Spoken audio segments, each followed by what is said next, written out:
Hello and welcome to another devlog for my indie game Scorp, my combat-focused metroidvania. Recently I've been adding a level editing tool for me to use, as well as a full jigsaw structure system, so let me show you how and why.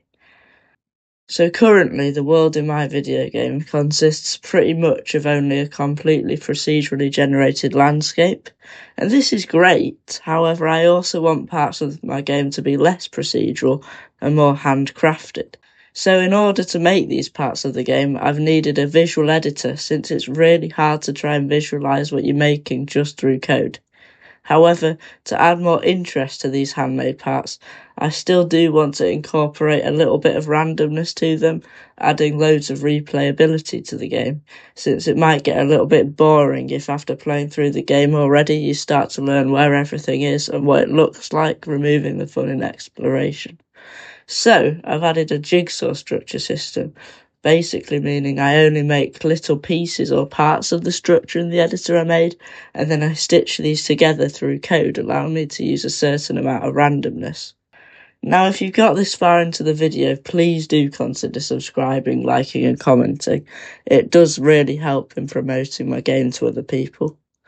Now, I decided to save all the generated structure data files as JSON files, as it allows modders quite easily to possibly dramatically change the world of the game, which of course will be really interesting to see.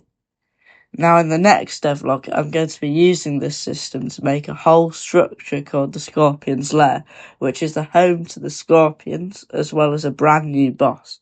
I'll be posting updates about this on the Scorp Discord, so if you're not already in it, definitely use the link in the description to join.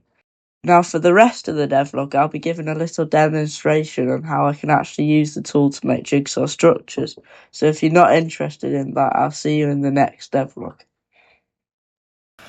Now to show you a little bit more about how these jigsaw structures work, this is just a little piece that I've made, it's just a mock-up. But you'll see that there's these little red diamonds with a P in them, and these are points. You'll see this one's got a name of entrance down. I can then get this point through code, and if there was another piece here that had another point there through code, I could connect those 2 points quite easily.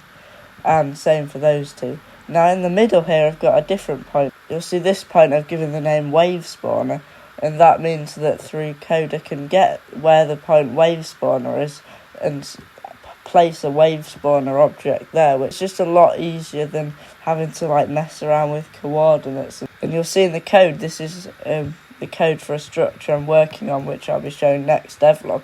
But you'll see I can just simply say get the point exit on this structure, then it's just going to give me the coordinate of that point.